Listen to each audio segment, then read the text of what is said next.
I wanted to do a couple things. So we have a deck that we just made. So this is what we show our guilds and some partners. So I'll show you guys a little bit of this. So this is kind of some alpha that we have here. And I'll be showing you guys a little bit of PvP, which is not released yet either. So And for yeah, those who this don't is know what PvP means, can you explain it?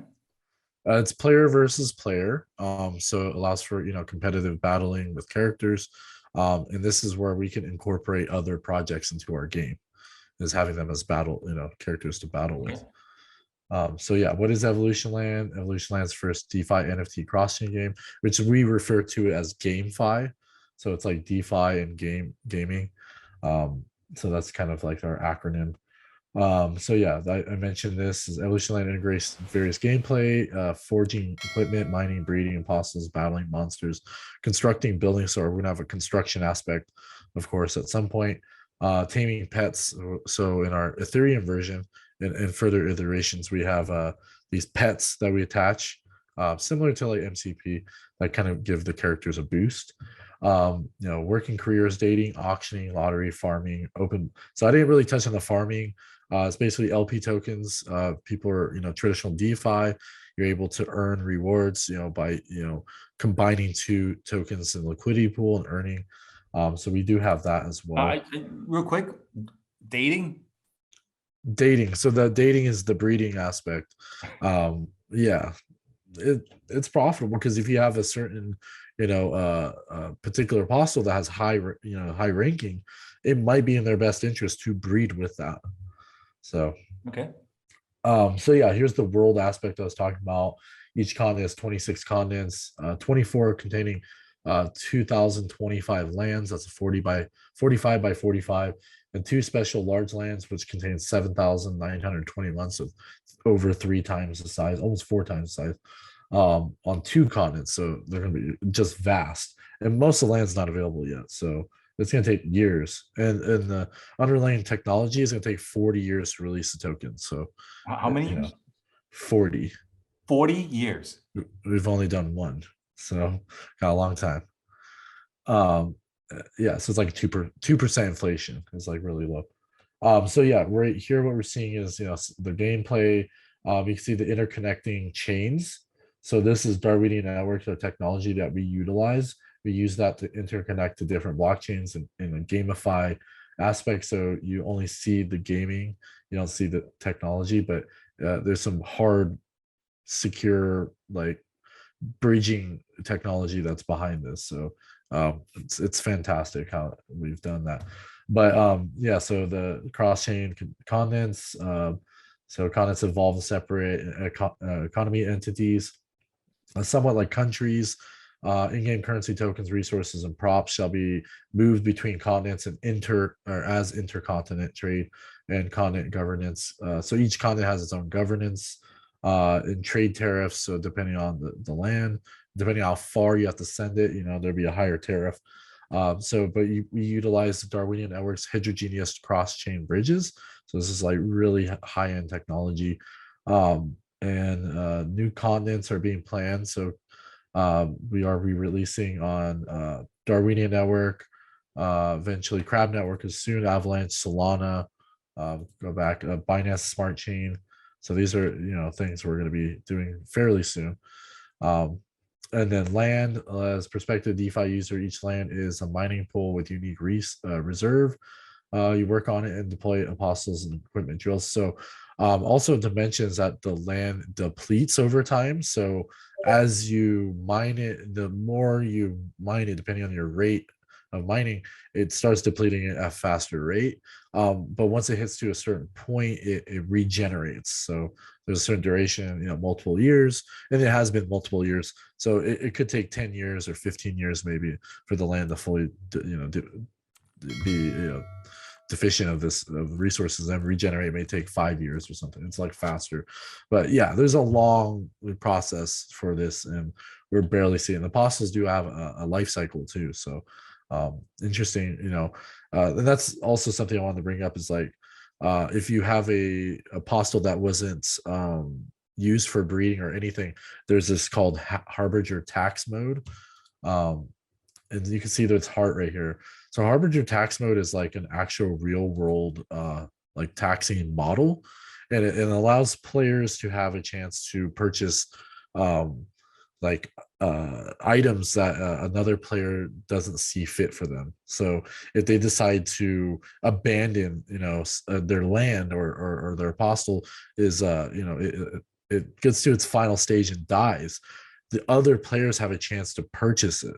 So depending on the set value that's based on the community or whatever, they have a chance to purchase that from the player if they decide to not pay a certain taxation from it. So once it gets to the final stage, you have a choice to either revitalize your apostle, or it can be turned into like a trophy or something. So it could be as like a representation of it, and it could add status to another apostle if it's held in their inventory, but also another chance for other or characters to purchase that apostle for if they decide they don't want it, and that apostle has certain value. So but there's a certain stage, like right now it's like the beginning stage. There's like they start diminishing the characteristic, like their stats start lowering, like they start losing their strength and stuff. So but yeah. And then let's go back to the apostles. So apostles perform various work. Their genome decides the capabilities and productivity for each type of job or occupation. Cultivating and selecting the most suitable apostles are not just fun, it gives you better rewards financially and might help you win a battle. So breeding, combination of the parents' genetics and then mutation, physical appearance and talents. Those are arbitrary right now, physical appearance, but that adds to the collectible aspect. So like I was telling, I've told other people in AMAs, is that like the game kind of covered all the bases, right? So you can have the genetics, which are the most foundational aspect of them, but then you can also have like the superficial aspect, which is just collectible. Certain traits, appearances, they can have certain facial features or whatever. Those also incorporate in those particular apostles too, that may retain certain value. So that's another aspect. And then skill sets and profession, so you can choose between there's a swordsman, a guard, so it's like swordsman for swords, guard is for shields, and then we're introducing such as like construction, porters, doctors, and like blacksmiths. It helps with like forging better, have a higher success rate with forging, where regular doesn't have. And then that job market and dating, so I brought that up before. And then tokens. So the introduction of the tokens, the ring token and the Cavan token, these are the main chain token, which is representative of the game itself and the blockchain.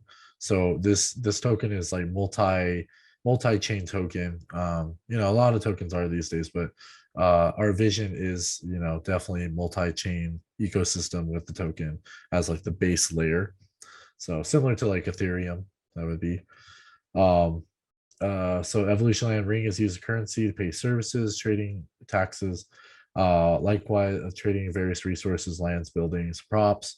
Ring is accounting unit, game revenue sharing, distribution. Ring is the money the players use to pay the service and taxes, buy goods, and receive payroll. So yeah, characters you can also get paid, from the game itself, just by being a part of the community. And then yeah, Cavan is governance, and then voting power too, used for governance. So you can actually in the main chain use Cavan to stake to earn more ring, use ring to commit to earn more Cavan, and it kind of goes in full circle. So it's a nice little ecosystem. All right, let me get some water real quick. Sure. Oh man. A lot of information. Yeah. All right, let me go back here. Okay, and then I want to talk about NFT market. So we use a Dutch auction or a reverse Dutch auction, depending on your choice. You can have fixed prices, or you can have a linear, like the Dutch auction. So the price starts out high and goes down, or you can have it just go up gradually. And then, as I mentioned, there's a 10% premium on all the bids, so the price goes up by 10%. And then there's a postal and land market. We are going to introduce our own internal drill market, weapons and whatnot, so easier access. But you can use third-party resources like OpenSea. So the furnace, this is the forging and upgrading and dismantling of drills. You can use this to upgrade your weapons and kind of decommission them as you please. There's certain variables that if you do dismantle them, you lose some of the resources. So there's some type of warnings that you get prior to doing so. The warn players that if they decide to dismantle it, they lose half the resources. But of course, there's a strategic aspect to that as well. So here it is. You can see this is the Aurora sword. It requires certain resources. You can synthesize that, and there's a 30% success rate of it being created. And if you fail, you lose all these resources. So let's go over here. Drills, different drills. I mentioned this.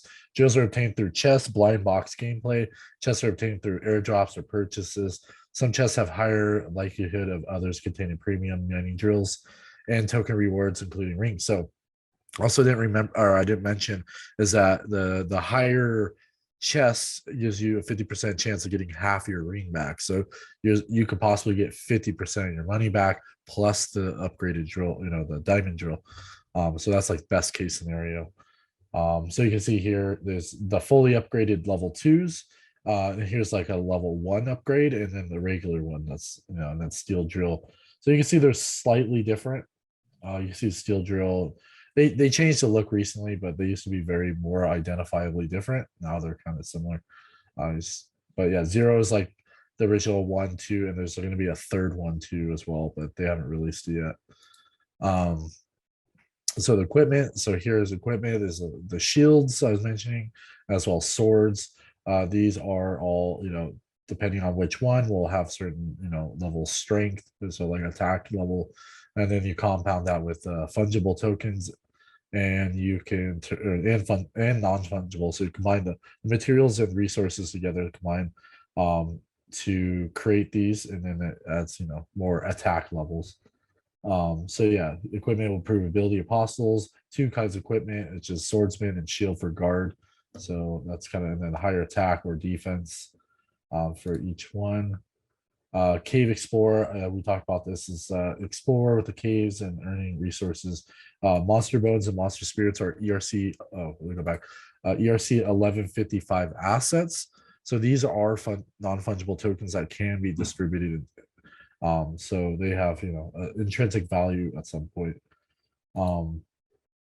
And then Green Gods Bank, this is our built-in decks. So Evolution Land was one of the first projects to introduce decks. The developer's background is in building dexes, and they actually built one of the first dexes, or the first dex, which is called BitShares. BitShares was the first dex, which is a decentralized exchange that was that I've seen. So, and then they introduced it in this game that no one else at the time before Uniswap. It was called Bancor. Bancor was like I guess the second or third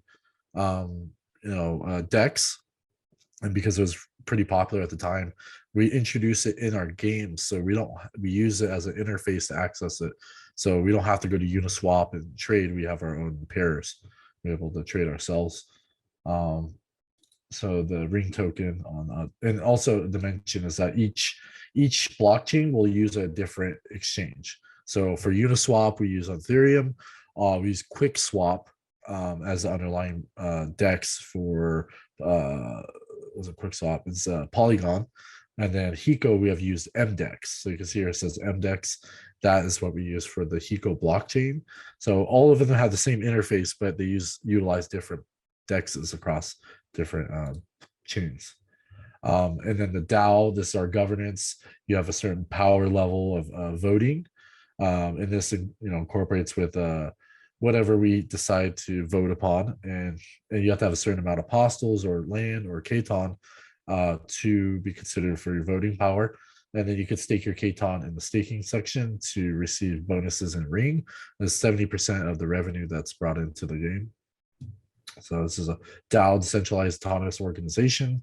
So this is a essentially a treasury, and then this helps the foundational layer for technical foundation from the players, designers, developers, investors to contribute influence on the game. So and those are various depending on which continent or public chain, essentially.